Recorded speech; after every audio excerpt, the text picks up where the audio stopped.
אמונה וקדושה, וקדושת הברית של ידי זה זוכים לאהבת והשתוקקות וכיסופים טובים, וזה נעשים נפשות קדושות. Alors maintenant le Shabbat Kodesh, c'est l'Aïmouna et c'est aussi l'alliance, la sainteté d'alliance, que c'est ça qui va donner l'amour et le désir de se rapprocher d'Hachem. Et de ça, il va y avoir la création d'âmes positives. C'est que maintenant le principe de Shabbat en lui-même, c'est un principe de Emouna et d'alliance. Donc quelqu'un ne peut pas dire j'ai pas d'Emouna. Parce que le nian de la Emouna, c'est pas de faire quelque chose, c'est de ne pas faire. C'est ça la Emouna. C'est-à-dire, quand est-ce que quelqu'un n'a pas d'Emouna? C'est quand quelqu'un il en fait trop. C'est pour ça que les gens ils n'ont pas d'Emouna. Quand quelqu'un n'a pas d'Emouna, parce qu'il dépasse dans un... On a expliqué que maintenant, Kadosh Baruch Hu, il a fait le Olam, Chaser Tikkun. Que Kadosh Baruch Hu, il a fait que tout le Olam, il est manquant. Maintenant, pourquoi le Olam, il est manquant? Que ce soit l'homme, il doit faire la Brit Mila, par exemple. L'homme, Hachem, il peut créer l'homme avec déjà la Brit Mila. Il y a des gens qui naissent, ils ont déjà la Brit Mila. Hachem, il peut faire qu'il a la Brit Mila. Pourquoi Hachem, il a fait que l'homme, il doit faire la Brit Mila? Parce que Kadosh Baruch Hu, il a créé tout ce qu'il y a dans le monde Chaser Tikkun. Hachem, il a créé des plantes qu'il faut cuire pour les manger. Par exemple, des pommes de terre, ça ne peut pas se manger cru. Il faut les cuire. Pourquoi Hachem, il a fait que la pomme de terre, il faut que la pomme de terre, alors pour être comme la pomme d'un arbre, qu'on n'a pas besoin, on la coupe et on mange, c'est tout. Hachem, il a tout ce qu'il a créé, les animaux. Il y a besoin de faire la shrita, il y a besoin de saler la viande, il y a besoin de cuire la viande avant de pouvoir manger. Le pain, il y a du blé. Le blé, il faut le cueillir, il faut le trier, il faut le moudre, il faut faire de la farine. Après, il faut pétrir, il faut laisser monter la pâte, il faut cuire. Et à ce moment-là, on a du pain. Pourquoi il y a toutes ces actions-là? Parce que Hachem, il a fait que le monde est manquant. Pour donner à l'homme, pour qu'il apprenne d'abord que ce monde-là, il est manquant, c'est-à-dire que dans ce monde-là, il n'y a pas de perfection, et que maintenant, quand la personne, elle va vouloir combler le manque, il faut savoir que toujours, il va y avoir quelque chose qui va manquer, parce que ce n'est pas un monde qui est parfait. Donc avec quoi il va combler? Avec la Emouna. Alors la Emouna, c'est un principe d'engagement, c'est de l'engagement actif dans la passivité. C'est ça la Emouna. La Emouna, c'est d'être actif dans la passivité, c'est-à-dire de faire des actes intentionnels de passivité, de manière à donner à Hachem la possibilité de combler ce qui n'a pas été comblé par l'homme. Donc dans chaque situation de la vie, d'après l'époque, d'après l'individu, il y a dans toute situation une part active et une part passive, dans toute situation. Par exemple, un homme il va chercher Parnassa. D'accord? Quelqu'un il a besoin de Parnassa. La Parnassa, c'est important. Il y a des gens, Hachem Ishmael, des gens ils se suicident parce qu'ils n'ont pas de Parnassa. Ils n'arrivent plus à nourrir leur famille, ils ont des problèmes. C'est quelqu'un qui n'a pas de Parnassa, c'est un problème. Maintenant, quelle est la part de l'homme dans la Parnassa? C'est-à-dire, comment l'homme il doit faire avec la Parnassa? Est-ce qu'un homme il doit travailler 20 heures par jour? Un homme il doit travailler 18 heures par jour? Combien un homme il doit travailler? C'est-à-dire, quelle est sa part, sa quote-part active dans la Parnassa? Alors, il y a une moyenne. Comme il dit le Rambam, les 3-8. Un homme, il doit travailler 8 heures. Il doit étudier et prier 8 heures. Et il doit dormir et manger 8 heures. Donc, un homme, il doit faire les 3-8. Donc, quelqu'un il n'a pas besoin d'être dans un kollel pour étudier 8 heures par jour. Parce que étudier 8 heures et prier 8 heures par jour, c'est la norme, c'est le standard de l'homme. C'est la moyenne de l'homme. D'étudier, prier 8 heures par jour, travailler 8 heures par jour, manger, dormir 8 heures par jour. Ça, c'est l'équilibre. Ça, c'est l'équilibre normal d'un Ben Adam. Maintenant, si un homme, il dépasse dans la parnassa 8 heures par jour, il rentre dans un problème de trop, c'est-à-dire il en fait trop. Maintenant, qu'est-ce qui va se passer quand il en fait trop? Quand il en fait trop, il n'y a pas d'émouna, parce qu'il a mis une part dans la ishtadlut, dans l'action, qui est trop grande. L'action, elle doit être maximum 8 heures par jour. C'est le maximum requis. On ne peut pas plus que 8 heures par jour. Parce que dès qu'on dépasse 8 heures par jour, on le prend sur quoi? Sur la émouna. Il ne faut pas croire que la émouna, c'est gratuit. La émouna, c'est aussi indispensable que l'action. C'est-à-dire, un homme, il ne doit pas croire que la émouna, c'est quand il a le temps. La émouna, ce n'est pas quand il a le temps. C'est un facteur qui est aussi... C'est-à-dire, la non-action, elle est aussi importante que l'action. C'est-à-dire, c'est un ingrédient. Comme si vous voulez faire du pain.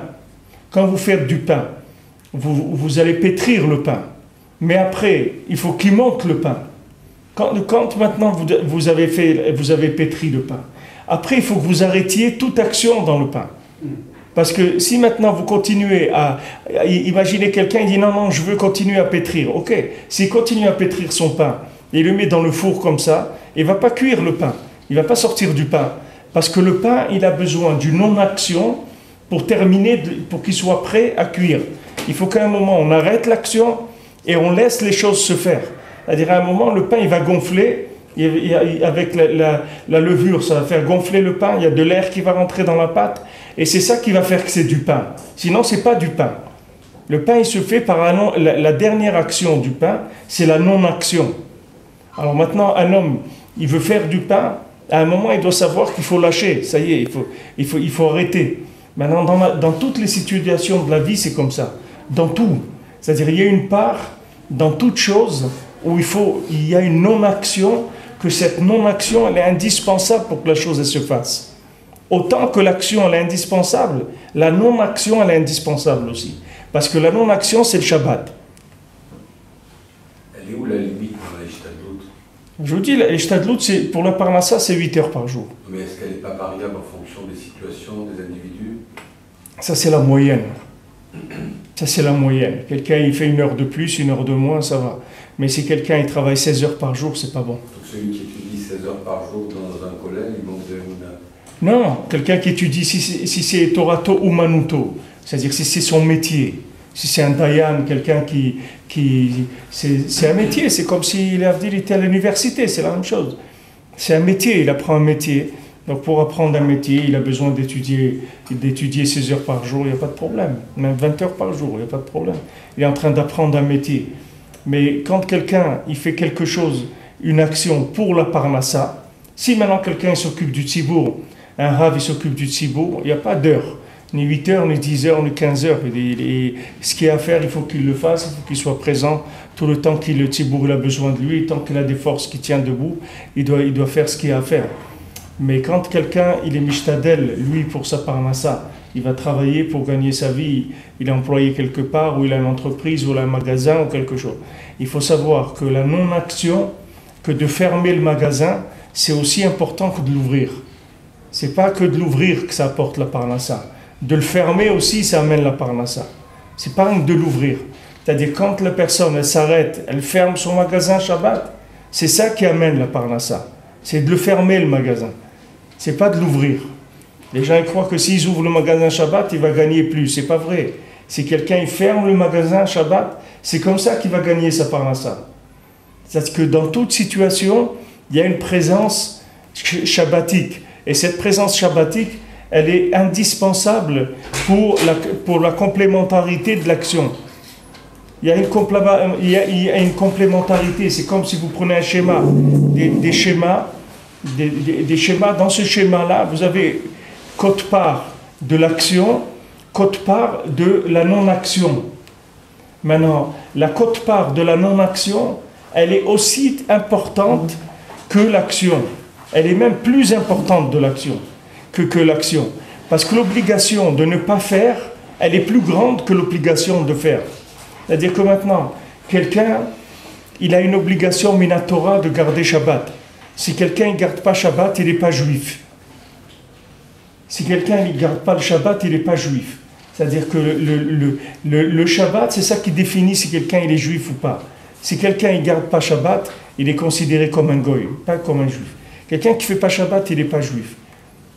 Maintenant, quelqu'un qui ne travaille pas dans la semaine, il est juif, même s'il ne travaille pas dans la semaine. Il n'y a pas une obligation de faire, mais il y a une obligation de ne pas faire. Ça oui. C'est-à-dire qu'un homme dans ce monde, la conscience de la présence d'Hachem, elle est faite par le fait que la personne elle est capable de lâcher. Maintenant, quelqu'un il est en train de faire une affaire. Alors, comme on dit, il sait faire, c'est ça qu'est-ce qu'il sait faire, une affaire. Donc, il sait faire, il va, il téléphone, il fait des papiers, il fait des shtadlout, il fait de la publicité, il va, il court. À un moment, on lui dit stop, arrête. Il dit non, mais je dois faire encore. Non, arrête. Parce que de t'arrêter maintenant, c'est aussi important que ce que tu es en train de faire. C'est la même chose. Ne crois pas que dans l'ingrédient de rien faire, ça fait pas quelque chose. C'est comme dans le pain. Tu l'as pétri, tu l'as fait, la pâte elle est bien, tout est impeccable. Ok, maintenant arrête. Le pain il a besoin de monter. Et pour qu'il monte, il faut que tu le laisses tranquille. Il faut que tu le lâches. Et à ce moment-là, il va monter, il va devenir du pain. Maintenant, l'homme, toutes ses actions, elles ont une part inactive. C'est-à-dire que c'est une action passive. C'est-à-dire que c'est pas de la passivité. C'est une action passive. C'est-à-dire que maintenant, la personne elle va s'investir dans la non-action pour pouvoir prendre conscience de la présence d'Hachem dans sa vie. Pour qu'il sache que c'est Hachem qui va décider ce qui se passe dans sa vie. Sinon, il a un problème. Rabbi Nachman, il dit dans Chaim Moharan que quand Rabbi Nachman il a écrit le Sefer Hamidot, dans le Sefer Hamidot, il y avait dans la lettre Resh, il y avait Refoua. Le Sefer Hamidot, c'est l'Aleph Bet, ça marche avec Aleph, Bet, Gimel. Aleph, c'est Emet, Emouna, Achila, Bet, Banim, Brioud, Bouchar, etc. Maintenant, dans la lettre Resh, il y avait un autre Refoua. Dans ce Refoua, il y avait il donnait les guérisons de toutes les maladies. Il avait écrit ça quand Rabbi Nachman il avait 6 ans. Il a écrit ça. C'est-à-dire il a écrit qu'il y avait la refoua pour toutes les maladies du monde. Et il a pris ça et il a brûlé. Il a détruit cette partie du livre. Il a brûlé. Pourquoi? Parce que si maintenant il avait laissé ça, qu'est-ce qui serait passé? Les gens, ils ont plus... L'homme, il est tellement belachatz, c'est-à-dire il est tellement sous pression pour sa guérison. Dès qu'un homme il est malade, il est sous pression. Maintenant, la pression, elle va faire quoi? Qu'il n'est pas capable de lâcher dans ce domaine-là. Il n'est pas capable de rentrer dans de la passivité. Il dit, mais il faut faire quelque chose. Vous ne voyez pas, il est malade. Il faut faire quelque chose. Pourquoi il faut faire quelque chose? Parce que quand il est malade, il faut faire quelque chose. Mais peut-être il ne faut rien faire du tout. C'est comme ça qu'il va guérir. D'où tu sais que maintenant, il faut faire quelque chose? Parce que maintenant, il y a une pression. Quand la personne, c'est son corps, alors elle a peur, etc.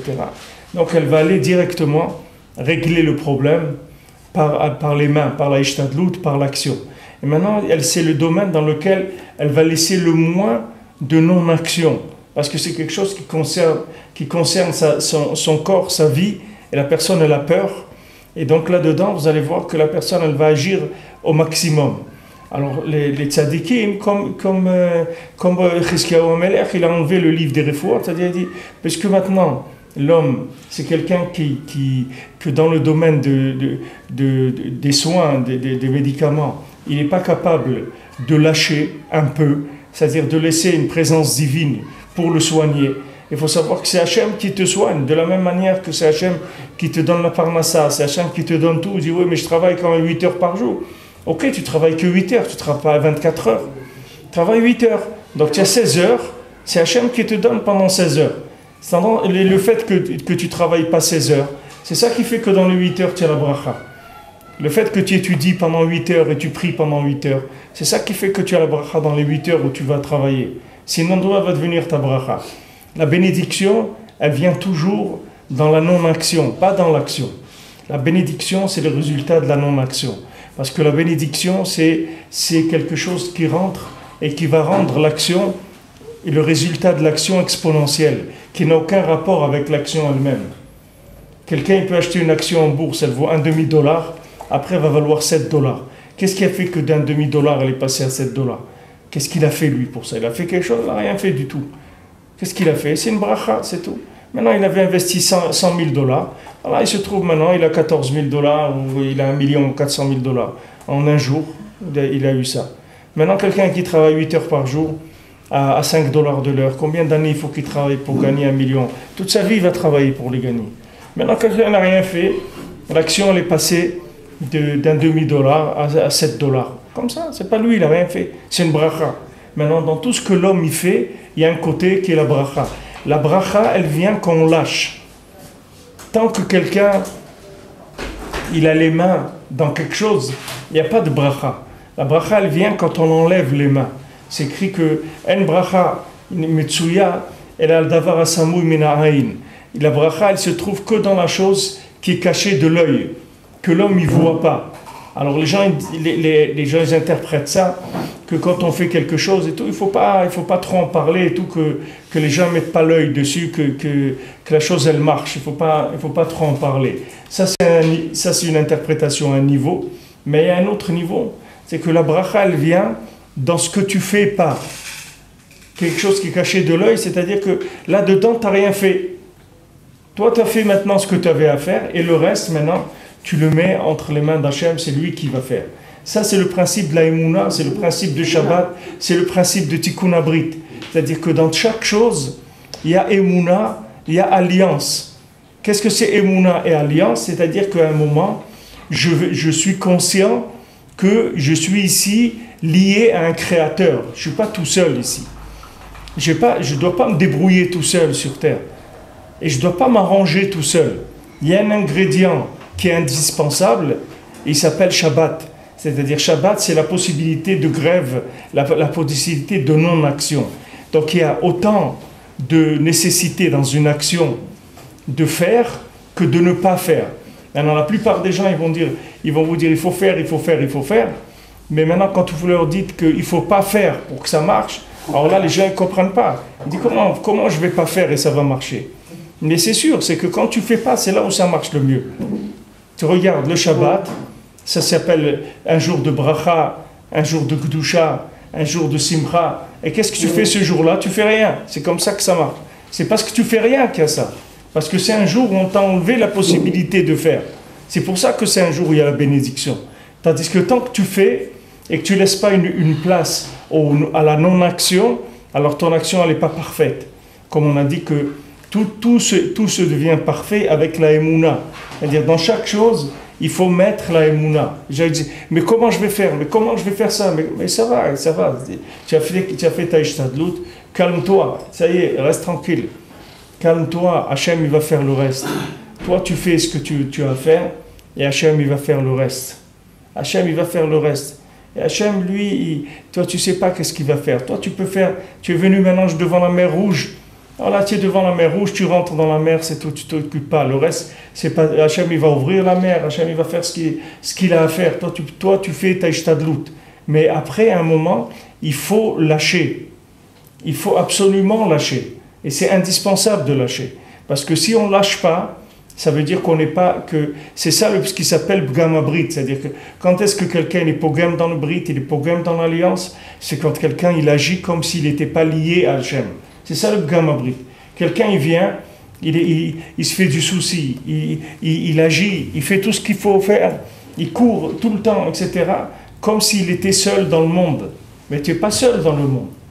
Tu n'es pas seul. Il y a un créateur. Quelqu'un, il travaille dans une entreprise. Vous voyez bien qu'il a un poste de travail. Il ne fait pas tout dans l'entreprise. Il ne va pas aller nettoyer, il ne va pas aller acheter le café, il ne va pas aller voir les clients, il ne va pas s'occuper des livraisons. Il a une chose qu'il fait dans l'entreprise. Une chose, il fait. C'est son travail, c'est tout. Il est payé pour ça, il fait ça. Et après, il lâche.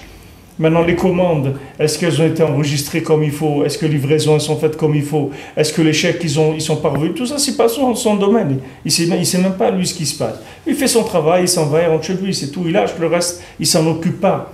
Dans la vie de la personne, c'est la même chose. Ce monde-là, c'est une grande entreprise. C'est pas quelqu'un, c'est pas lui le patron. Il est employé dans un domaine. Maintenant, son domaine, il fait ce qu'il peut. Maintenant, ce qu'on lui demande, au maximum, c'est 8 heures par jour de travail. Après 8 heures par jour, il rentre déjà dans un problème de bgam abrit. Il rentre déjà dans un problème de bgam abrit, c'est-à-dire qu'il rentre dans un domaine où il se considère comme non lié au créateur. Et là, c'est un problème grave. C'est-à-dire qu'il se considère comme travailleur indépendant sur Terre. Mais il n'est pas travailleur indépendant. Il est dépendant. Tout le monde est dépendant sur Terre, dépendant du Créateur. Alors maintenant, il doit faire des choses qui sont équilibrées. C'est-à-dire que dans son action, il doit y avoir toujours une part de non-action. C'est-à-dire qu'il y a de la émouna, qui est la part de confiance dans Hachem et de laisser Hachem faire ce que lui, il a à faire dans ma vie. Je ne peux pas faire contrôler ma vie entièrement. Il y a des choses, je dois les lâcher. Quelqu'un, il a fait ce qu'il a pu, voilà. Le Baal Shem Tov, quand il allait faire de la tzedaka, demander la tzedaka, alors il tapait à la porte, et une fois qu'il avait tapé à la porte, il partait. Il n'attendait même pas que la personne qu'elle ouvre la porte pour lui donner. Il disait, moi j'ai fait ma ishtadlut. J'ai tapé à la porte. Il tapait à la porte, il partait, il tapait à une autre porte, il partait, il tapait. J'ai fait. Alors les gens, quand ils voient ça, ils rigolent. Ils disent, mais il n'a rien fait. Non, il ne croit pas qu'il n'a rien fait. Pourquoi il n'a rien fait? C'est sûr qu'il a fait. Qu'est-ce que veut dire qu'il n'a rien fait? Qu'est-ce que veut dire qu'il n'a rien fait? Bien sûr qu'il a fait. Il a fait d'Aïchtadlout. Qu'est-ce qu'il a fait? Il a tapé à la porte. Elle dit, mais attends que la personne elle ouvre. Il dit, ça c'est déjà une autre étape déjà. Que la personne elle ouvre, que la personne lui donne l'argent, c'est une autre étape. Mais il ne faut pas croire que le fait qu'il a tapé à la porte, c'est rien du tout. Quand quelqu'un tape à la porte, il a fait quelque chose. La porte ne s'ouvre pas, il a fait quelque chose. Il n'est pas obligé que la porte elle va s'ouvrir maintenant. Le fait de taper à la porte, c'est quelque chose. Une fois, il y avait un... C'est comme quand quelqu'un lui demande l'heure, il dit, vous avez l'heure, il dit oui, il s'en va.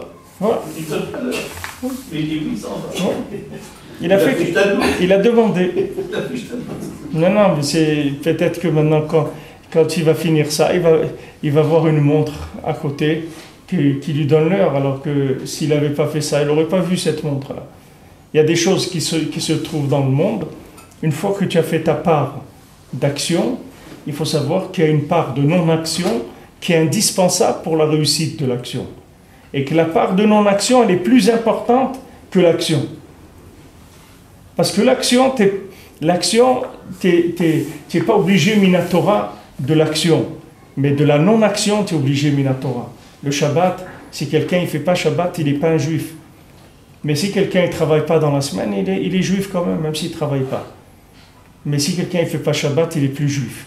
J'ai reçu une parole de Rabbi Israël, qui disait que, lui demandait ce que quand il était jeune, il était akshan dans les choses, pour les affaires et tout ça. Il a dit que pour la vodat Hashem.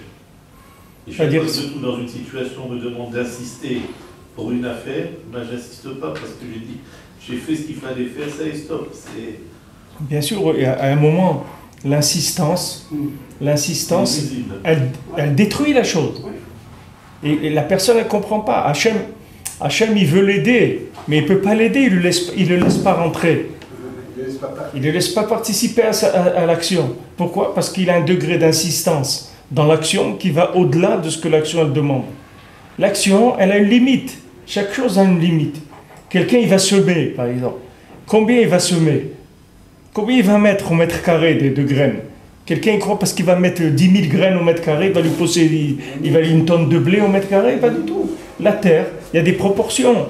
La terre, elle a besoin de tant de grains au mètre carré, c'est tout. On a étudié, on a vu que c'est ça, c'est tout. La productivité de cette terre, c'est ça. Maintenant, il y a des terres qui donnent un peu plus, il y a des terres qui donnent un peu moins. Mais voilà, la moyenne, c'est ça. Donc, c'est pas la peine d'aller mettre trop de graines dans le truc, ça sert à rien. Et au maximum, tu vas détruire. Il y a une halakha dans le Yuridéen qui s'appelle dans les animaux, quand on vérifie les animaux, il y a écrit comme ça, la Gemara elle dit, c'est écrit dans Shulchan Aruch, Kol yeter tout ce qui est en plus, kenatul damé, c'est comme s'il n'y en avait pas. C'est-à-dire, si maintenant vous trouvez une vache qui a 2 foies, par exemple, alors vous croyez que vous allez trouver une vache qui a un turbo, parce qu'elle a deux foies, ça veut dire non, une vache qui a 2 foies, c'est comme si elle n'en a pas. Elle n'est pas cachère. Elle n'est pas cachère, bichlal. Une vache qui a 2 cœurs, elle n'est pas cachère. Une vache qui a 4 poumons, tout ce que vous trouvez en plus, c'est comme si la chose n'y était pas. Comme c'est écrit Kolamosif Goréa, tout celui qui ajoute, il diminue. Quand quelqu'un, comme Rabbeinu dit, quand quelqu'un il mange trop, c'est pas qu'il a mangé trop, c'est qu'il a mangé moins. C'est-à-dire qu'il va détruire même ce qu'il a mangé qui était bon pour lui, ça va se détruire. C'est-à-dire c'est comme s'il a mangé du poison s'il mange trop. Quelqu'un il doit manger ce qu'il doit manger. Il dépasse maintenant la dose de ce qu'il doit manger, même ce qu'il a déjà mangé, ça va se détruire avec ce qu'il a mangé en plus. C'est-à-dire que maintenant il y a un équilibre dans le monde. On peut pas mettre tout mettre remplir au maximum. Les gens ils croient parce qu'il fait beaucoup d'ishtadlout, il va gagner beaucoup d'argent. C'est pas vrai. Il y a une part de non-action qui est au moins et sinon plus importante que l'action elle-même.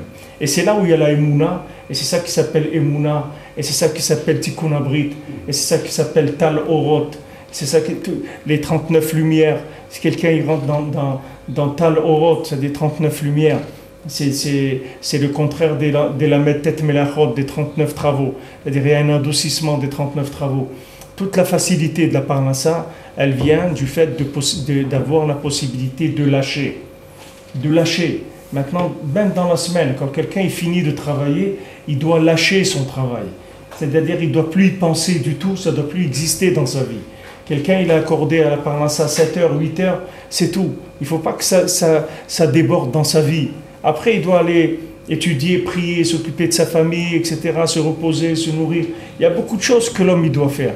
La Parnassa, c'est 1/3 de la vie de la personne. Même si la personne elle voit que ça ne tourne pas, s'il voit qu'il travaille 7 heures, 8 heures, il voit qu'il n'arrive pas il n'arrive pas à payer son loyer, il n'arrive pas à fermer les besoins de la maison. Il travaille 7 heures par jour, 8 heures par jour, il fait son cli par rapport à ce qu'il doit faire, ça ne tourne pas, donc c'est pas son problème. C'est pas son problème. Comme Rabbi Nachman dit, de toute façon, quelqu'un, qu'est-ce qui va lui arriver? Il va mourir de faim. De toute façon, il va mourir. Alors, qu'est-ce que ça change?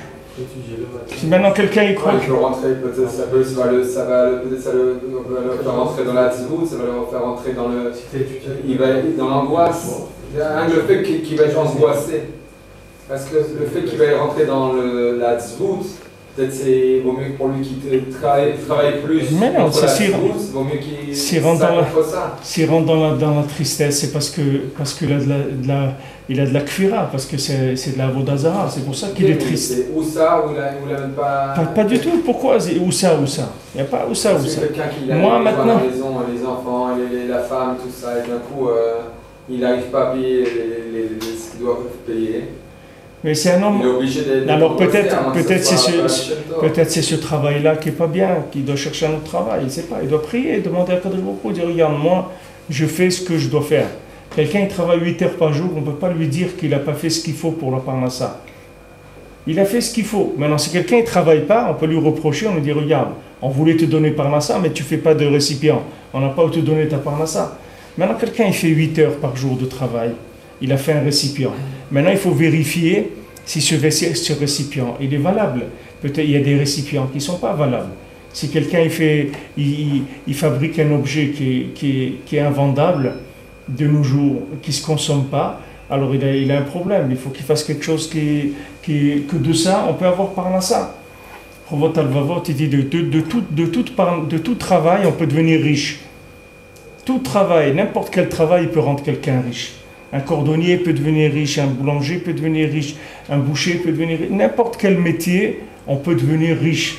Maintenant, du moment où quelqu'un il fait un métier normal, que Kayot Sebo, des gens qui font la même chose, ils ont Parnassa.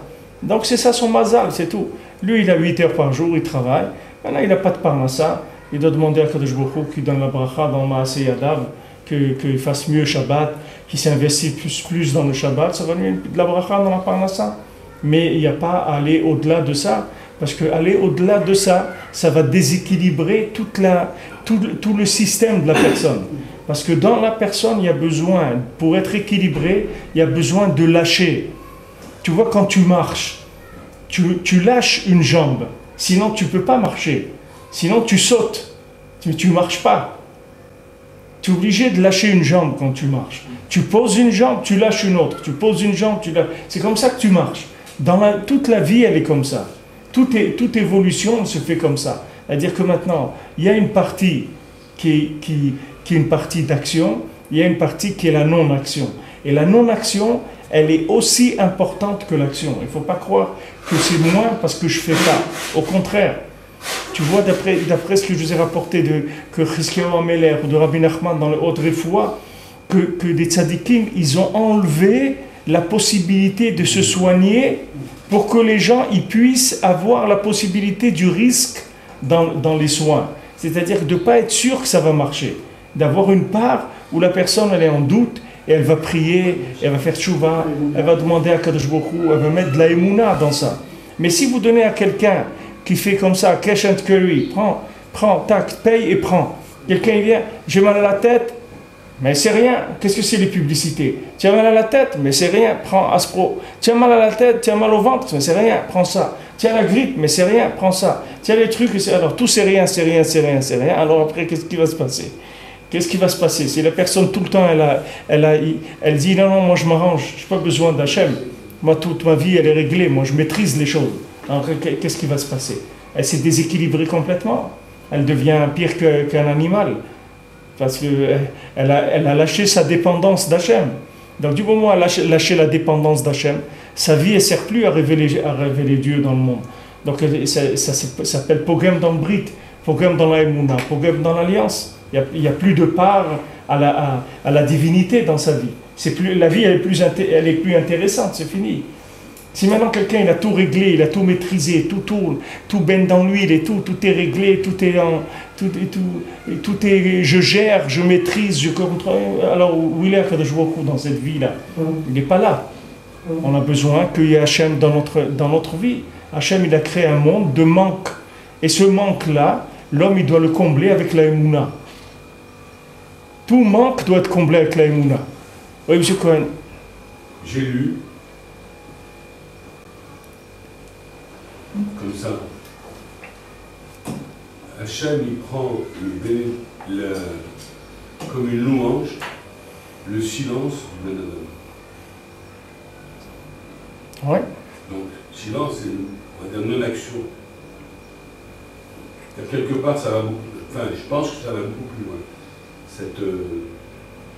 Cette parité entre l'action et l'inaction. C'est dans tous les domaines, c'est voilà, comme ça. C'est écrit Sayag la Chorma Shtika. Si quelqu'un il veut mettre une barrière à la sagesse, il doit apprendre à se taire. Parce que sinon après, il va rentrer dans un domaine où il va avoir toute parole. Quand vous dites une parole de sagesse, alors vous videz le réservoir de la sagesse. Maintenant, quand vous videz le réservoir de la sagesse, il se remplit. Il se remplit avec une nouvelle question pour emmener de la sagesse. Maintenant, il y a des questions auxquelles il n'y a pas de réponse sur Terre. Et si quelqu'un il rentre dans une question comme ça, il ne peut plus sortir, parce qu'il n'y a pas de réponse. C'est pour ça que quand Moshe Rabbeinu, il a posé une question à Kadosh Baruch Hu lui a dit « Tais-toi, tais-toi, shtok, tais-toi, kachala b'machshava » c'est comme ça que c'est monté dans ma pensée de faire cette chose-là. Toi, maintenant tais-toi. Alors Rabbeinu l'explique, pourquoi Hachem il a dit à Moshe Rabbeinu, il a dit tais-toi, ça veut dire maintenant que tu as une réponse à ta question, tais-toi, parce que si maintenant tu parles encore, tu vas avoir une question auquel tu n'auras plus de réponse. Et là tu vas être vraiment troublé, tu vas avoir des problèmes, parce que tu vas rentrer dans une question et tu n'arrives pas à sortir. Vous savez, des gens, ils ont des questions qu'ils n'arrivent pas à sortir. Par exemple, vous prenez la question de la Shoah. Combien de gens ils ont la question de la Shoah? Ils ne peuvent pas sortir. Dites, ça y est, ils sont rentrés dans la question, et c'est des questions, il n'y a pas de réponse. Donc maintenant, Rabbi Nachman, il dit tout de suite, quand tu vois une question comme ça, passe sur la question. Parce que si tu rentres dedans, tu ne vas plus sortir. Parce qu'il n'y a pas de réponse. Il n'y a pas. C'est comme ça qu'Hachem, il a voulu. C'est tout. Voilà la réponse. Il dit, mais c'est pas une réponse. Et qu'est-ce qu'est une réponse? De te poser la question toute la journée, tu ne vas pas avoir de réponse de toute façon. Alors laisse tomber, ça y est. Tu vois qu'il n'y a pas de réponse, laisse tomber. Tu vois une personne, elle fait ça, tu ne comprends pas ce qu'elle fait. Ok, tu ne comprends pas, tu n'es pas obligé de comprendre tout le monde. Pas obligé de comprendre tous les individus, ce qu'ils font dans leur vie. Laisse tomber, avance, c'est tout. Enfin, il y a une notion de silence. Rabbi Nachman a dit, moi avec un silence, je peux répondre à toutes les questions du monde. Avec un silence. Des fois, vous posez une question à quelqu'un, il dit rien. Mais dans le silence, vous avez eu la réponse. Il y a des silences qui sont beaucoup plus, qui parlent beaucoup plus que des paroles. C'est vrai, chaque chose comme elle est. Il y a des silences qui en disent long, comme on dit sur la chose. Tout ça, c'est le même principe. C'est le principe de toute chose, elle a une présence, elle a une non-présence. C'est-à-dire, il y a une action, une non-action dans chaque chose. Maintenant, les gens croient que la non-action, c'est le manque de productivité. C'est ce qui a fait le travail à la chaîne, etc. C'est dommage que la chaîne elle s'arrête de travailler parce qu'elle peut produire. Donc on a fait les 3-8, mais pas les 3-8 comme le Rambam, les 3-8 sur la machine. Sur la machine, qu'il y a 3 équipes de 8 heures qui viennent pour que le matériel soit amorti, qu'il y ait une rentabilité maximum de l'entreprise. Mais ça, c'est des systèmes de la pikorsout gmoura, de kfira gmoura. C'est-à-dire c'est de la kfira. Quelqu'un qui travaille, qui fait tourner une entreprise 24 heures par jour, oui, il est à Kadosh Baruch Hu là-dedans. Il n'y a rien, il a rempli tout l'espace-temps du monde, il l'a rempli avec de la production de matière. Mais c'est quelque chose, c'est asphyxiant. C'est quelque chose qui est asphyxiant. C'est pour ça qu'on voit des troubles psychologiques dans des gens qui travaillent dans les entreprises à la chaîne et tout. Vous voyez que des gens, ils arrivent à des troubles psychologiques parce qu'un Ben Adam, il a besoin de faire quelque chose où il y a un équilibre. Sinon, ça déséquilibre. Si la personne, elle est trop d'un côté, ça la déséquilibre. Après, elle se perd. Il y a besoin de faire et de ne pas faire. Et ça s'appelle Emouna. Ça s'appelle Tikkun Abrit. Quand quelqu'un ne fait pas, ça s'appelle réparer l'alliance. Quand quelqu'un ne fait pas. Pourquoi? Parce qu'il tient compte du Créateur. Il tient compte de la part du Créateur dans toutes les actions. Comment? C'est qu'à un moment, il lâche. C'est tout. Il dit voilà, j'ai fait, maintenant à vous de jouer. C'est tout. Moi, j'ai fait ce que j'avais à faire, maintenant Hachem de finir. Alors maintenant, qu'est-ce que quelqu'un il doit faire? Quelqu'un il doit faire ce qu'il peut, c'est tout. Quand il arrive aux limites de ce qu'il peut, Hachem il va faire le reste. Maintenant, si lui il peut faire 5%, alors c'est 5%. Quelqu'un il peut faire 40%, il fait 40%. Ce que quelqu'un il peut faire dans un domaine équilibré, c'est-à-dire que ça sort de façon équilibrée. À ce moment-là, le reste c'est Hachem qui fait. Et ça c'est la base de la vie. S'il n'y a pas ça, il n'y a rien. C'est pour ça que les Chachamim, ils ont enlevé le livre des médicaments. Nous, on croit ça, on dit, mais c'est cruel, regardez, il y a de la recherche toute la journée, il y a des centres de recherche pour trouver les médicaments. Alors que ces médicaments, ils existent depuis la création du monde. Il y a déjà les médicaments de toutes les maladies. Pour toutes les maladies qui existaient, toutes les maladies à venir. Elles sont déjà écrites, tous les médicaments, ils sont écrits déjà.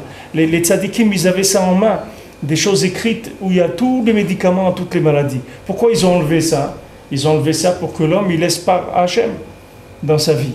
Qu'il sache que lui prend le médicament, ou lui va chez le médecin, mais il ne sait pas si ça va marcher ou pas. Dans la santé, qu'est-ce qu'on va faire aussi par rapport à ça? Est-ce qu'une personne qui ne trouve pas, il va voir un autre docteur n'arrive pas à lui trouver ce qu'il a? Est-ce qu'il faut jusqu'à où il va s'arrêter? Il va voir le plus grand spécialiste qu'il y a. Il va voir le plus grand spécialiste qu'il y a dans ce domaine-là. Voilà, on lui dit, voilà, il demande où ils sont le plus grand spécialiste dans ce domaine-là. Il dit, voilà, il y en a un ici, un là-bas, un là-bas. Alors il va les voir, c'est tout. Si ces trois, ils n'ont rien trouvé, ça veut dire il n'a rien, c'est tout. Donc qu'est-ce qu'il va faire? Il y a des gens, ils ne trouvent pas celui-là, on va chercher un autre. Il faut, Rabbeinu nous dit quand on va chez le docteur, il faut aller chez le meilleur. Le meilleur, une fois, c'est tout. Même s'il n'a pas trouvé, non, et puis voir, il y a des fois, il y a plusieurs spécialistes de quelque chose. Il y a des gens, ils vont chez un médecin, il va leur dire, bon, peut-être faites ça, ça, ça. Maintenant, il va aller chez une sommité dans ce domaine-là, il va dire, écoutez, moi j'ai vu ce que vous avez, il vaut mieux que vous restiez comme ça. Parce que si vous touchez ça, vous pouvez qu'abîmer ce que vous avez. Vous n'allez pas arranger. Alors restez comme ça, c'est mieux. C'est tout, il n'y a pas Si tu fais une ishtadlout, tu fais le meilleur, c'est tout. Va dans le meilleur. Non, pour les personnes qui sont arrivées à un certain âge, comment ils parlent avec nous au niveau de la retraite? Est-ce qu'une personne qui a soit, disons, je sais pas moi, 100 à 100 ans, et est-ce qu'il doit aussi continuer par rapport à l'action, ses 8 heures de travail? Si quelqu'un il a de quoi vivre, pourquoi il va continuer à travailler? Peut-être c'est aussi qu'est-ce qu'il va faire? Qu'est-ce qu'il va faire? Il va se mettre que dans le Eh ben, il va aller à l'école, il va apprendre la Torah, il va commencer à apprendre la paracha, il va commencer après, il va s'occuper de ses enfants, ses petits-enfants, il va aller alléger chez sa fille, chez sa belle-fille ou chez son fils, il va prendre ses petits-enfants, il va les amener au jardin, il va s'occuper il va faire des choses qu'il ne pouvait pas faire avant. Pourquoi il va retourner? Maintenant, il y a des gens qui sont malades, ils ne peuvent pas s'arrêter de travailler. Ça, c'est autre chose. Ça, c'est une maladie. C'est-à-dire il y a des gens que s'ils s'arrêtent, ils meurent parce qu'ils n'arrivent pas à... Alors, eux, il vaut mieux qu'ils continuent à travailler un petit peu. Mais sans pression, puisqu'ils ont une parnassa, ils ont une retraite, donc ils n'ont pas de pression. Ils travaillent pour s'occuper. Mais c'est dommage qu'ils travaillent pour s'occuper. Il y a d'autres choses à faire dans ce monde. Il y a d'autres choses, on peut faire d'autres choses que travailler pour s'occuper, c'est dommage. Ce monde-là, quand quelqu'un, qu'on lui donne du temps, c'est pas pour tuer le temps. Comme disait Rafraïki, il ne faut pas tuer le temps. Quelqu'un, il dit, bon, je vais là-bas parce qu'il faut que je tue le temps. Mais pourquoi tu veux tuer le temps? Le temps, c'est la vie, pourquoi tu veux tuer le temps? Utilise le temps, fais quelque chose. Maintenant, dans ta vie, tu n'as jamais appris la Torah. Voilà, commence à apprendre la Torah. Il y a des gens qui font des groupes de vieux qui font le Tehillim. Je ne peux pas parler en même temps que vous, Rabotai. Rabotai, si vous parlez, je peux pas parler en même temps. Où vous parlez. On ne peut pas faire deux colottes, on ne peut pas entendre en même temps. Si maintenant quelqu'un, il a du temps, ce temps-là, il lui a été donné pour étudier la Torah. Ce n'est pas pour autre chose. Pourquoi on lui donne du temps? C'est pour qu'il puisse étudier la Torah, ce n'est pas pour autre chose. Si maintenant quelqu'un il a une parnassa facile, quelqu'un il fait 2-3 affaires dans l'année, il a parnassa pour toute l'année. Alors ça veut dire que quoi? Que maintenant ça veut dire qu'il doit s'enrichir, travailler encore plus? Pas du tout. Il a du temps. Au Rachem, il peut aller s'asseoir, étudier, apprendre la lacha, apprendre la Gemara, apprendre ce qu'il n'a jamais le temps de faire. Maintenant il peut le faire. Il faut utiliser le Shabbat. Il ne faut pas aller travailler. Si quelqu'un lui a fabriqué des Shabbatot, qu'Hachem lui donne plus de temps, alors il doit exploiter son temps dans le bien. Alors maintenant, c'est ça qui donne. Pourquoi maintenant j'ai insisté sur cette Nekuda? Parce que les gens, ils se disent, pourquoi j'aime pas la Torah? Les gens, ils posent cette question. Même s'ils ne le disent pas explicitement parce qu'ils ont honte de dire ça. Mais pourquoi quelqu'un il n'aime pas la synagogue? Pourquoi quelqu'un il n'aime pas la Torah? Quelqu'un il n'aime pas la Torah parce qu'au niveau de l'action, il est déséquilibré. Il en fait trop dans l'action. Comme maintenant il en fait trop dans l'action, ça fait que ça ne lui donne pas l'amour de la Torah. L'amour de la Torah, l'amour d'Hachem, il se fait quand vous avez laissé la place à Hachem de se manifester dans votre vie. Vous avez tenu compte de l'Hachem. Comme un individu. Si un individu, vous voulez qu'il vous aime, vous voulez être aimé, vous voulez aimer quelqu'un, il faut que vous lui donniez sa place. Sinon, vous ne pouvez pas aimer quelqu'un. Il ne va pas vous aimer. Si quelqu'un, vous ne lui laissez pas de place, il peut pas, vous ne pouvez pas l'aimer. Et il ne peut pas vous aimer. Il faut que chacun il ait sa place. Maintenant, dans le monde, Hachem, il a une place. La place, elle est un pourcentage dans la vie de la personne, dans toutes ses actions et dans toute sa façon de voir. C'est écrit que, par exemple, Hachem, la Shrina, elle se trouve à la tête d'un malade. Quand quelqu'un il est malade, la Shrina, elle est à côté de lui, tout le temps. Hachem, il est tout le temps à côté de lui. Comme la Shrina, elle est au kotel, la Shrina, elle a la tête d'un malade, tout le temps, elle est là à côté de lui. Parce qu'Hachem, dès que quelqu'un il est en manque de quelque chose, il a un déséquilibre, l'homme il ne peut plus faire. L'homme il est sur un lit d'hôpital, il ne peut rien faire du tout. Il est dépendant de tout. Il est entièrement dépendant, il ne peut plus rien faire. C'est là où il y a la plus grande présence divine dans la personne, dans la vie de la personne. Et Hachem, il est mamash à côté de lui. Il est mamash là à côté de lui. Il y a des gens même, ils ont vu des tzadikim. Une dame, allée à Shalom, je vous rappelle, qu'elle est nifteret en France. Quand elle était à l'hôpital, elle a même fait il y a une interview, même une vidéo, je ne sais pas où elle est aujourd'hui, mais cette femme-là, cette dame-là à Paris, c'était, je ne sais pas, il y a une dizaine d'années. Cette dame-là, elle avait la maladie et elle était dans une chambre d'hôpital, et Rabbi Nachman, elle a vu Rabbi Nachman, il est rentré dans sa chambre, il lui a dit, ne te fais pas de soucis, tu vas guérir, etc. Il est venu, il lui a parlé, il a consolé, il a encouragé. Et bien, elle a guéri. Après quelques années, elle a rechuté, et puis après, il y a eu d'autres problèmes qui sont venus. Mais sur le moment, elle a été réconfortée, parce que quand quelqu'un se trouve dans une situation de non-action totale, d'impossibilité d'action, c'est là où Hachem il rentre en jeu le plus dans la vie de la personne. Il n'y a que Hachem qui peut résoudre le problème, c'est tout, il n'y a personne qui peut résoudre le problème. Il y a une présence divine très très intense. Alors maintenant, ce n'est pas nécessaire d'arriver à ça dans la vie. Il faut arriver à vivre une vie équilibrée, c'est-à-dire une partie d'action, une partie de non-action. Et ça, c'est ça qui va donner l'amour d'Hachem, l'amour de la Torah, l'amour de la Tfila. À ce moment-là, vous allez commencer à apprécier quelle bonté Hachem il a fait de donner la Torah au Ham Israël. Quelle bonté Hachem il a donné les lois noachides pour les goïms.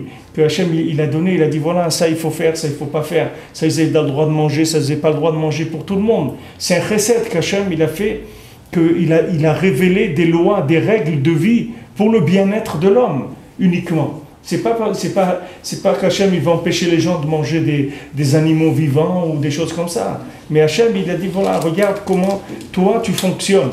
Je vais te donner la meilleure méthode de fonctionnement. Mais pour aimer ça, il faut que tu laisses une place à Hachem dans ta vie pour que tu puisses aimer la Torah. Sinon tu ne peux pas aimer la Torah.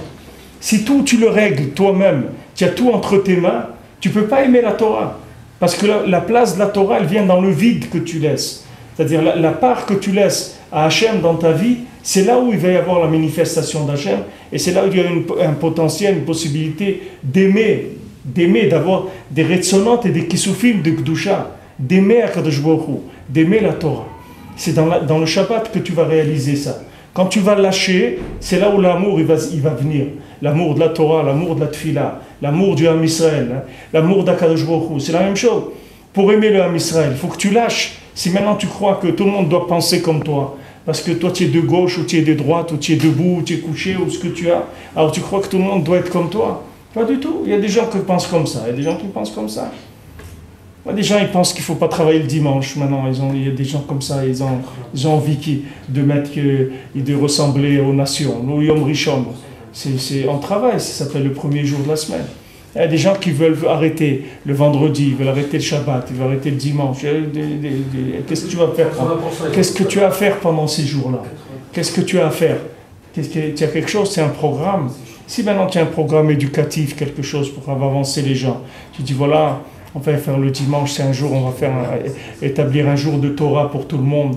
Tout le monde il va y avoir des cours de Torah pour tout le monde va pouvoir étudier la Torah ou prier autre. Alors c'est bien, mais ça, comme ça, c'est des choses. Alors là, lui, il pense comme ça. Alors il pense comme ça, c'est tout. Qu'est-ce qu'on va faire? Alors, on va pas dire, il faut laisser la personne, il faut laisser une place à la personne pour qu'elle existe. Il ne faut pas tout neutraliser et dire voilà, s'il ne pense pas comme ça et comme ça et comme ça, alors il n'existe pas. Pourquoi? Il faut lui laisser, il a droit à la recherche. Ok, il se trompe, même s'il se trompe, mais l'homme il a le droit à l'erreur. Ça fait partie de l'évolution de se tromper. De quoi tu juges quelqu'un, voilà, maintenant il ne sait pas, il fait n'importe quoi. Il fait n'importe quoi, il va pas, t'en fais pas, Kadosh Baruch Hu, il s'occupe des gens. Je ne peux pas parler en même temps. Je peux pas. Si vous parlez en même temps que moi, j'arrive pas. Mais quand on arrive au caisse, comme il a dit un petit truc, quand on arrive au caisse, il faut choisir son camp. Soit on veut la Torah, on ne veut pas la Torah. Il n'y a pas de choix. Ah bah si, il y a un caisse à la fin du temps. On ne peut pas choisir ce qu'on veut à la fin des temps. Chacun. On va trouver son chemin droit. Il n'y a personne qui peut trouver son chemin. Tout celui qui a trouvé son chemin, c'est parce qu'Hachem il a eu pitié de lui. Parce que tous les gens qui aujourd'hui, c'est des imbéciles finis. Et tout celui qui a trouvé la Torah, c'est rien que par miséricorde d'Hachem.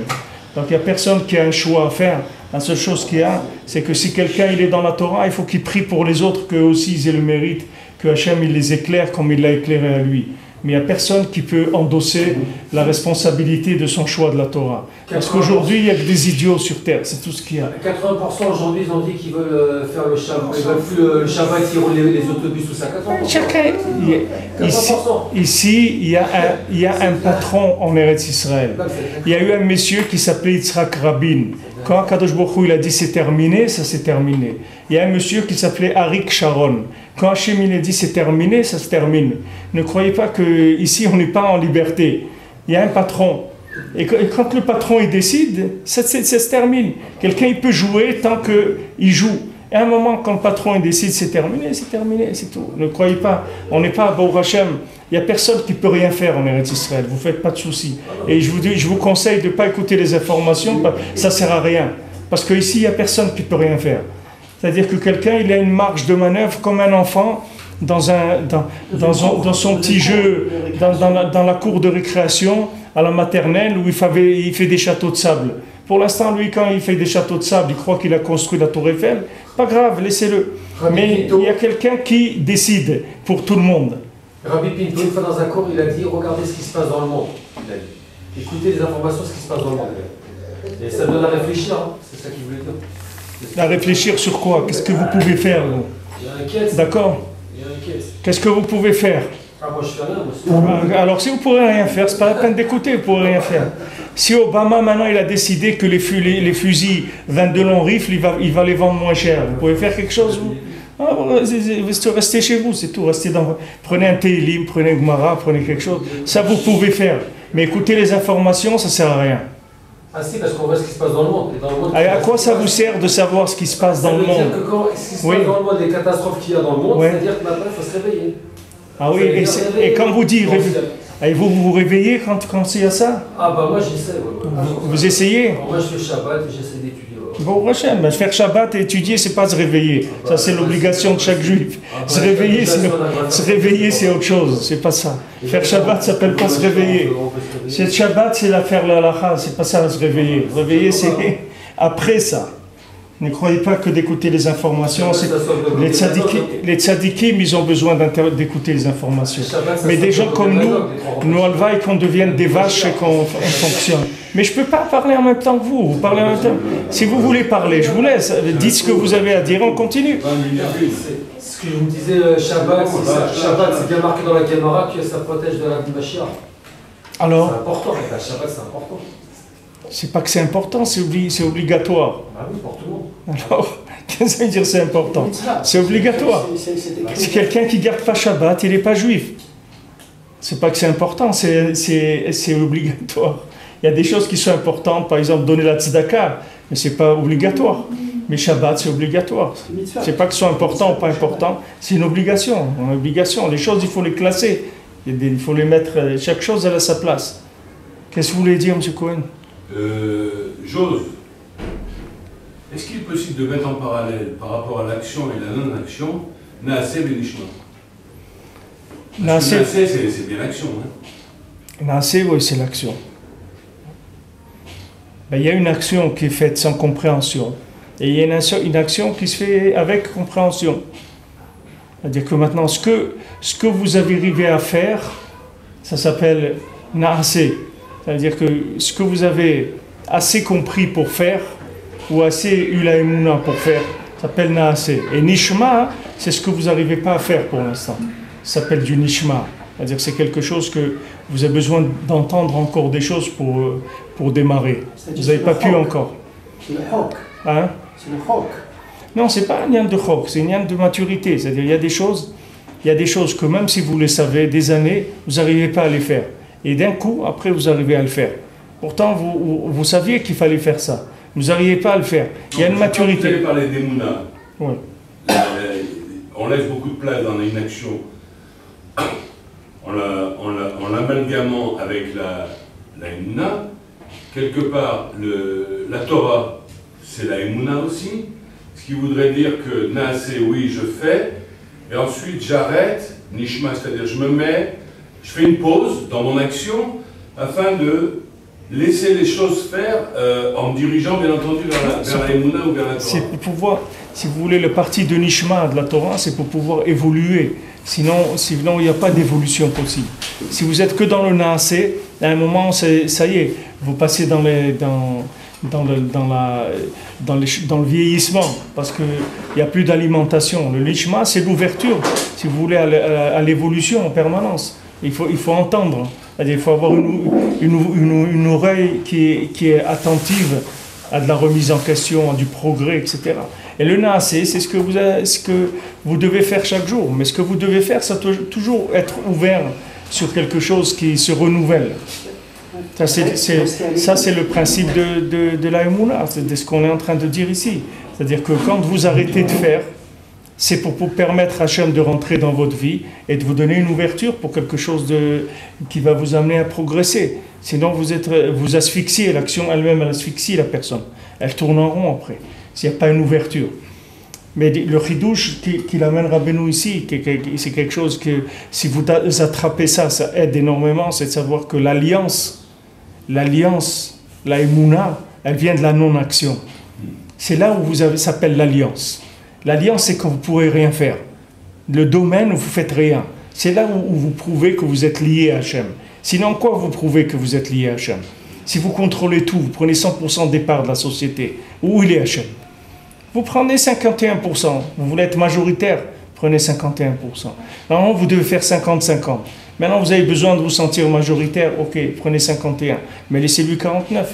Sinon, comment vous voulez qu'il participe à votre vie? Comment vous voulez qu'il soit là? Comment vous voulez avoir la bracha? Comment vous voulez avoir la simra? Et tout ça, ça ne vient pas de vous. Ce n'est pas vous qui pouvez arriver à ça.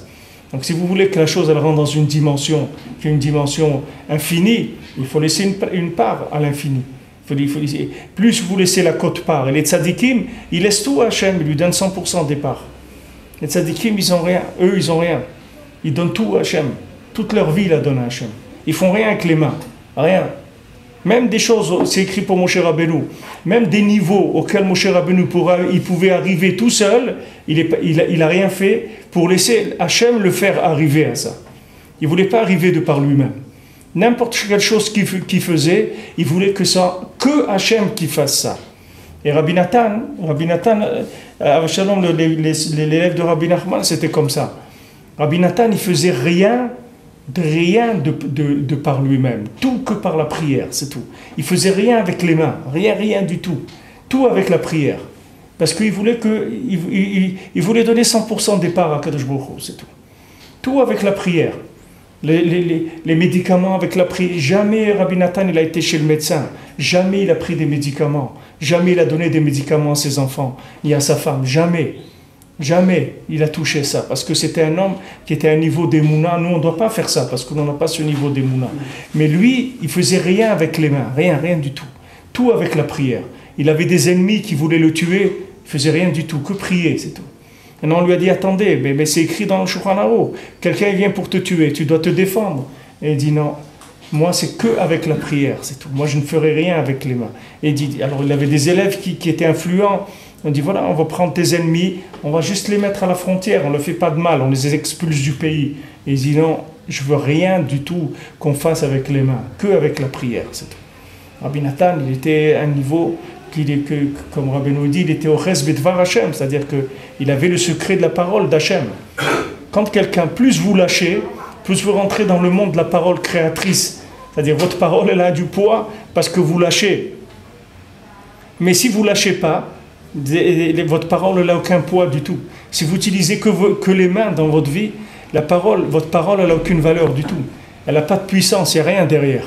Tandis que si vous donnez au moins 50% des parts à Hachem, 49%, alors votre parole elle a déjà une valeur, elle est créatrice à un niveau. Et si vous donnez 100%, à votre parole elle devient la parole d'Hachem. C'est-à-dire vous créez avec votre parole entièrement, vous faites tout avec la parole. Ça c'est le niveau des tzadikim, qui lâchent tout. Et les Rechaïm, c'est des gens qui prennent tout. C'est ça la différence entre les tzadikim et les Rechaïm. Les Rechaïm, ils veulent 100% des parts. Et les tzadikim, ils donnent 100% des parts à Kadosh Baruch Hu. Ça, c'est les extrêmes qu'il y a dans le monde. Et nous, on est au milieu, c'est tout. Nous, on est au milieu, et dans notre vie, il y a des choses où on laisse plus de parts à Hachem que d'autres. Il y a des choses où on n'arrive pas à laisser de part à Hachem, parce qu'on est tellement affolé, on est tellement apeuré qu'on croit qu'il faut faire beaucoup de choses dans ce domaine. Alors qu'il faut être équilibré. Il faut donner une partie à Hachem et prendre une partie pour sa ishtadlout, pour ce qu'on doit faire dans tous les domaines. Que ce soit le shalom bayit, que ce soit le mariage, que ce soit la parnassa, que ce soit la santé, que ce soit tout ce que... Il y a une part qu'il faut laisser à Kadosh Baruch Hu. On fait une part et le reste on laisse que Hachem, lui, il complète la vie. À ce moment-là, elle a une dimension, notre vie. Sinon, on n'a pas... Les choses les plus difficiles quand on arrive en Eretz. Ouais. Parce qu'en galoute en France, on a l'impression que l'on fait. On prend des initiatives et ça marche. On a besoin d'argent, on claque des doigts et puis on voit que ça bouge. Tandis que quand on arrive ici, dans le palais du roi, on s'aperçoit, mais malgré nous, et c'est ça qui nous éduque, après plusieurs années, qu'on a pris conscience de la Ishtadlout, ce mot magique, et puis on apprend à se laisser faire. On apprend à se laisser faire, mais c'est une gymnastique qui est très très difficile parce que... France, il y a SFR. C'est-à-dire, ici, laisser faire Hachem, laisser faire Hachem. Quand tu viens en Eretz Israël, c'est ça le plus dur. C'est que Hachem, il est majoritaire de la société ici. C'est-à-dire que dans tout ce que tu fais ici, c'est lui qui est majoritaire. Tu es plus 50-50. Ici, il est majoritaire dans tout. Et ça, c'est ça la rééducation qui est le plus difficile dans s'habituer à vivre en Israël. Il y a des gens qui ne le supportent pas. Non, il y a des gens qui ne sont pas prêts, c'est tout. Ils ne supportent pas parce qu'ils ne sont pas prêts. Il y a des gens qui repartent à cause de ça. Ici, il y a un patron, et il est patron dans tous les domaines. C'est pas dans tous les domaines. C'est-à-dire que c'est lui qui est majoritaire. Tu rentres, c'est comme si tu rentres dans un holding ou un truc, tu peux être que... Tu peux rentrer que... Ça ne vaut même pas la peine de voter parce que quand on dit on va voter parce qu'on va avoir une réaction sur ce qui se passe, même quand on a voté, même comme ceux l'on voulait que ça passe, eh bien les gens ne font pas ce qu'ils devraient faire. Dès qu'il s'assoit sur le siège, le type il est complètement bloqué, il ne peut plus rien faire. Ça ne dépend plus de lui touchant. Non, ici c'est un jeu. Le vote c'est un jeu, c'est pas quelque chose de sérieux, puisque ça n'a pas de valeur. D'après la Torah, ça n'a aucune valeur du tout. C'est un jeu comme autre chose. Mais ici, il y a un patron qui est majoritaire. C'est pour ça que ce n'est pas la peine de rentrer dans le système politique et de réfléchir. Ils ont dit ça, ils vont faire ça, ils ne vont rien faire du tout. Ils ne peuvent rien faire du tout. Ils ne peuvent rien faire. En Israël, personne ne peut rien faire parce qu'il y a une présence majoritaire de la divinité. Hachem, si maintenant tu ne veux pas vivre dans ce système, il ne faut pas venir en Israël. Parce qu'en Israël, tu rentres, quand tu signes, tu rentres sous le joug de la manipulation d'Hachem dans le pays. C'est lui qui décide, c'est pas toi. C'est lui qui fait. C'est lui qui fait tout, il est majoritaire dans tout. D'un côté, quand tu lâches, c'est très sécurisant. Parce que comme si tu rentrais chez papa, tu rentrais dans l'affaire de papa. Tu fais semblant de travailler. Maintenant, à la fin du mois, tu as une difficulté. Tu vas voir papa, tu lui dis, tu peux me faire une petite rallonge ce mois-ci parce que j'ai des frais, etc. Et bon, bah, prends, il n'y a pas de problème. C'est un jeu. Le père, il pourrait tout te donner sans que tu travailles. Mais il dit, bon, mon fils, si je l'habitue comme ça, il va devenir un voyou, il va faire des bêtises. Donc, tu travailles. Mais tu sais très bien que tu travailles avec un filet, tu ne peux pas tomber. C'est ça ce qu'il y a en Eretz Israël, quand tu lâches. Mais quand tu lâches pas ici, alors tu rentres en guerre avec l'Ashgacha et tu te fais casser en morceaux. Il n'y a personne qui sort vivant. Il n'y a personne qui sort vivant. Personne. Personne ne peut sortir vivant de cette lutte-là. C'est impossible. C'est-à-dire il vaut mieux lâcher tout de suite. Tu sais que tu fais semblant. Quand tu fais, mais la décision, c'est Hachem qui va la prendre. C'est pas toi. Hier, je me suis trouvé dans un bureau pour rattraper des points. Parce qu'on m'a mis un PV comme on m'avait dit que j'ai brûlé un feu. En fait, vraiment, je n'ai pas brûlé le feu. Mais j'étais pris dans du coup, et je me trouve au tribunal, et j'ai beau parler, je dis, bon, alors j'ai dit, c'est la volonté d'Hachem que j'ai ce PV, que j'aille dans ce cours de 2 fois 6 heures. Et j'ai dit, qu'est-ce que je peux faire?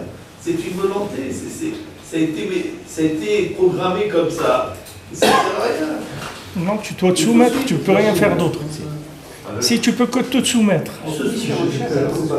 Mais c'est beau, quand tu t'habitues, c'est extraordinaire. Parce que tu te sens tranquille, tu es détendu. C'est très malheureux. Ah ouais, c'est très dur.